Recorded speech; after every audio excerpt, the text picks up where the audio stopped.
Le travail, c'est une tâche ou des tâches, bien sûr, qu'on effectue pour quelqu'un. Alors quand c'est des tâches, on peut éventuellement imaginer qu'on se met un travail prescrit, pur.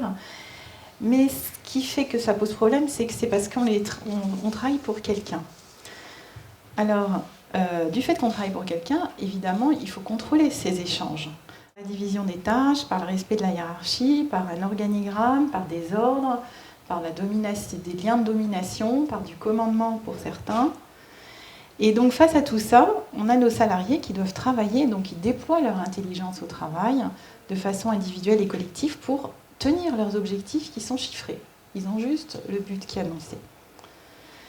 Donc, on a vu, ils ne peuvent pas travailler isolément parce que sinon c'est vite la pagaille. Donc ils sont obligés de se coordonner pour savoir comment travailler au mieux, comment optimiser. Donc pour se coordonner, il faut qu'ils parlent sur leur travail, il faut qu'ils rendent leur travail visible, intelligible. Or, comme on a vu, quand on sait très bien faire son travail, on ne peut plus le dire, puisqu'on le possède. Donc on ne peut pas mettre des mots dessus. Donc déjà, c'est invisible, et ensuite, pour le dire, il faut qu'il y ait une confiance et dans la loyauté des autres. Donc on va supposer qu'il y a la confiance et la loyauté, donc les gens vont discuter et délibérer entre eux, donc ils vont dire, ils vont critiquer, ils vont se critiquer de façon bienveillante, argumenter, jusqu'à trouver un accord. Alors, ils trouvent un consensus, très bien, ils arrivent à vivre ensemble, tout va bien, à la limite, il n'y a pas besoin de chef, et on avance. Et la somme des consensus fait une somme d'accords normatifs et eux-mêmes une somme de règles de travail, et c'est comme ça que le métier se développe.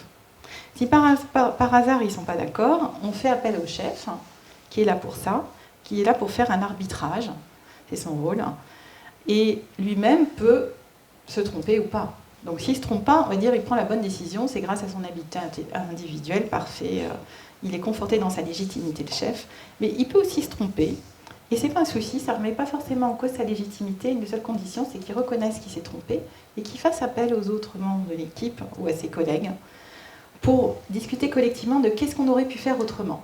Et là, qu'est-ce qui se passe? C'est l'intelligence collective qui grandit. Tout le monde grandit, tout le monde s'enrichit. Et sa légitimité. Donc finalement, on voit que plus on travaille, plus on a de la ressource, plus on progresse. Donc les ressources humaines, c'est l'inverse des autres ressources. Et plus on les utilise, plus elles disparaissent. C'est un investissement immatériel. Plus on utilise les hommes, plus ils travaillent ensemble, plus ils grandissent.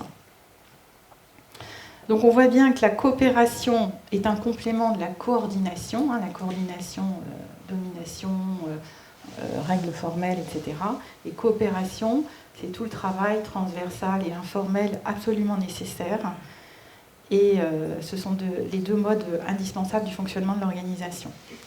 Donc pour refaire le lien avec ce qui nous intéresse aujourd'hui, le coaching, finalement, quand on fait du coaching individuel ou collectif, on ne peut pas parler de l'individu tout seul, parce qu'on est toujours en lien, et quoi qu'on fasse, il y a un lien en amont, en aval et dans le temps présent. Donc c'est pour ça, pour revenir à l'ANI, l'accord sur la QVT de juin, je vous expliquais tout ça pour comprendre justement pourquoi l'ANI nous dit il faut laisser la parole la parole aux salariés, encourager les espaces de discussion entre les collaborateurs et l'encadrement. Parce que le travail est devenu tellement complexe, vous voyez bien, on a des organisations hiérarchiques, transversales, matricielles, on a souvent plusieurs chefs qui ne sont pas forcément sur le même site géographique. Et du coup, tout le monde doit être impliqué. Et quand on pense que si on regarde le temps court terme, et qu'on quantifie en effet les discussions autour du travail comme une perte de temps, on s'aperçoit qu'en fait, ça en fait gagner sur le long terme. Donc la motivation passe bien par la création des conditions de travail propres à l'amélioration de l'exécution de son travail.